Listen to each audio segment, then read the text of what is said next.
आइए सीधे लिए चलते हैं। गृह मंत्री राजनाथ सिंह प्रेस कॉन्फ्रेंस कर रहे हैं।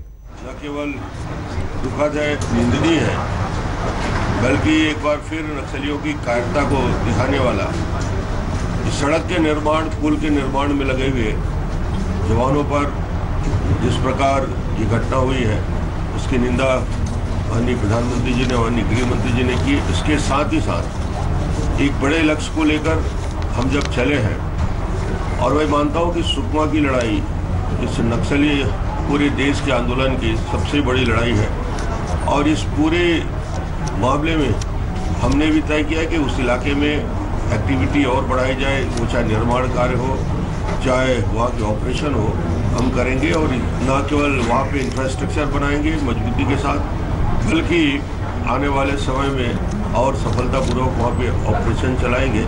इसके साथ ही साथ उस इलाके में जो काम चल रहा है उसके लिए भी पूरी बौखलाहट उनके अंदर है। उनको लगता है कि उनका किला ध्वस्त हो रहा है, उनके गढ़ में जाके काम हो रहा है। उन सड़कों के निर्माण में भी, पुल के निर्माण में भी, स्कूल के निर्माण में भी व्यवधान कर रहे हैं। विकास की काम बहुत तेजी के साथ बस्तर में, न केवल सुकमा में, दंतेवाड़ा, बीजापुर, नारायणपुर में चल रहा है। और मुझे लगता है कि अब समय आ गया है कि एक रणनीति के साथ, और माननीय गृह मंत्री जी बताएंगे कि हम आने वाले समय में हम एक बेहतर तरीके से प्लानिंग करेंगे। और मैं सभी मृतक परिवारों को अपनी ओर से श्रद्धांजलि व्यक्त करता हूं। उन परिवारों को जो देश के लिए शहीद हुए, जो छत्तीसगढ़ के इस सुकमा के बुरकापाल में जिनकी शहादत हुई, उन परिवारों को अपनी संवेदना और उसके साथ ही साथ हमारे जवानों का मनोबल और मजबूत रहे। माननीय गृह मंत्री जी आज इसके लिए अपने सारे कार्यक्रम छोड़ के आए हैं। मैं माननीय गृह मंत्री जी से निवेदन करूंगा कि ये बात है। कल सुकमा में वामपंथी उग्रवादियों के द्वारा जो हमला किया गया है उसे मैं बेहद कायरतापूर्ण मानता हूं और इसे दुर्भाग्यपूर्ण भी मानता हूं। और मैं यह मानता हूं कि वामपंथी उग्रवादियों के द्वारा किया गया यह कोल्ड ब्लडेड मर्डर है और आदिवासियों को अपनी ढाल बनाकर विकास के खिलाफ अभियान छेड़ने की अब उनके द्वारा कोशिश की जा रही है। लेकिन मैं यह भी दृढ़ता के साथ कहना चाहूंगा कि इसमें वह किसी भी सूरत में कामयाब नहीं होंगे।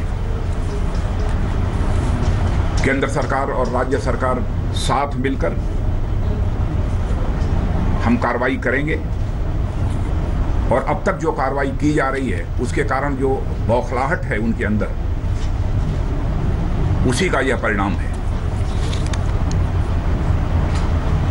और उनके द्वारा डेस्परेशन में की गई यह कार्रवाई है।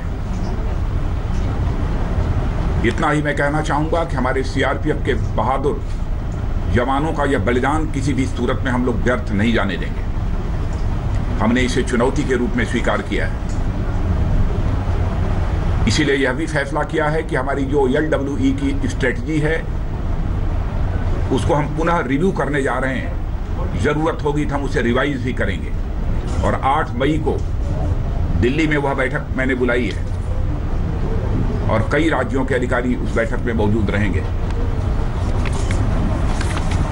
बराबर वामपंथी उग्रवादियों के द्वारा विकास कार्य को रोके जाने की कोशिश की जा रही है।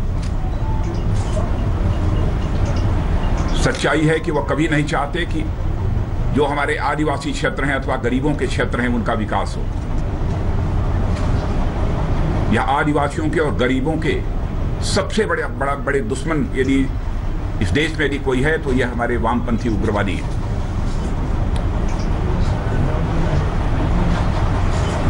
अब हमारे 25 जवानों की जानें गई हैं, 7 घायल हुए हैं।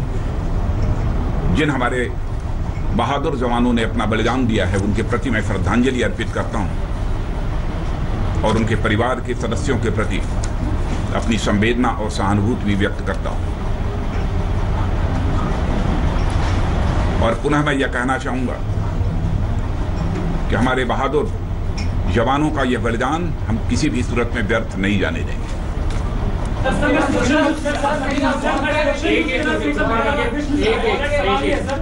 बार बार हम रणनीति बनाने की बात करते हैं लेकिन हर बार हमारा खुफिया तंत्र कहीं ना कहीं विफल हो जाता है। इस बार भी हमको चुनौती दी गई। आपने भी कहा है चुनौती का जवाब किस तरह से दिया जाएगा, कब दिया जाएगा सर? नहीं, यह कभी स्ट्रेटजी कभी डिस्क्लोज नहीं की जाती है।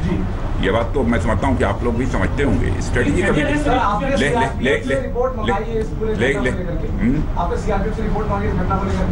अभी भी बैठकर पूरी बातचीत की है और पूरी जानकारी मुझे प्राप्त हो गई है और इसीलिए हम लोगों ने तय किया है कि 8 मई को ही बैठकर हम अपनी स्ट्रेटजी को रिवाइज करेंगे, रिव्यू करेंगे, यह फैसला किया है।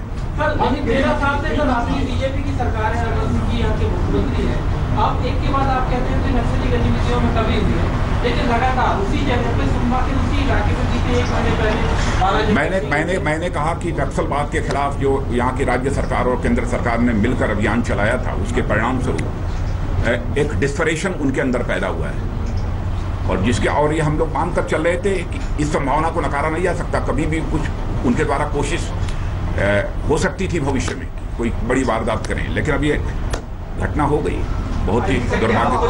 300 से 400 के करीब नक्सली आते हैं, किसी को कोई कानून पता नहीं लगती है।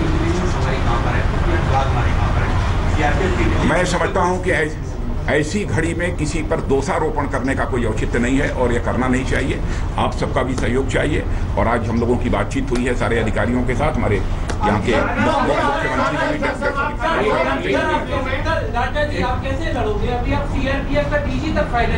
नहीं, ऐसा नहीं। हमारे यहाँ लीडरशिप की कोई कमी नहीं है और मैं समझता हूँ कि हमारी सीआरपीएफ हो अथवा बीएसएफ हो, किसी की लीडरशिप की एफिशिएंसी के ऊपर, उनकी कैपेबिलिटी के ऊपर जो है साइन ऑफ इंट्रोगेशन नहीं लगाया जा सकता। लीडरशिप लीडरशिप इन सीआरपीएफ कोई और यहाँ पर और यदि सीनियर ऑफिसर्स की पोस्टिंग करनी होगी तो वह भी हम करेंगे। यह भी हमने तय किया। नहीं, हम ये आपको बतला के नहीं करेंगे। Thank you. क्या कुछ अब स्ट्रेटजी एयरफोर्स की भी यहाँ पर नहीं, जो कुछ भी है स्ट्रेटजी आप लोगों को पहले भी मैंने बताया कि कभी भी स्ट्रेटजी डिस्क्लोज नहीं की जाती है, क्या कर रहे हैं, कैसे कर रहे हैं। लेकिन इलाकों में राजनीतिक नेतृत्व की कमी भी एक वजह है, ताकि माओवादी बार बार उनको अपना बनाने की कोशिश करते हैं, क्योंकि लीडरशिप, पॉलिटिकल लीडरशिप का एक वैक्यूम है। उस फ्रंट पे सरकार कैसे सोचेगी? मैं इन सब सारी चीजों पर कोई कमेंट नहीं करना चाहता हूँ। इन सब करने का सीएम साहब हमेशा ये कहते हैं कि नक्सली डर के ये काम कर रहे हैं, तो क्या बिना डर के वो बेहतर थे?